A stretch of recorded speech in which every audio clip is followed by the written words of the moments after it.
tez rivojlanib borayotgan O'zbekistonimizni kelajagi sizlar.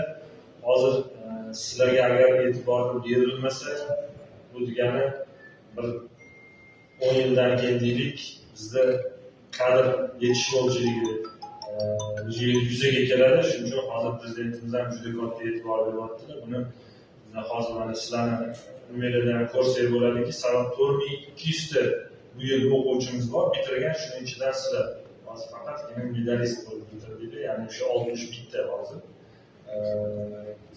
Bu katta natija sizlar uchun. 4200 ta o'quvchining ichida hozir shunaqa natijaga erishgan. Shuning uchun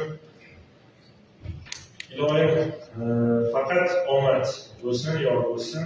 Hozir o'zinglarni shu oldinglarga qo'ygan rejalarda bundan ham katta yutuqlarga erishasiz. Ko'pchiliklar hozir qaysidir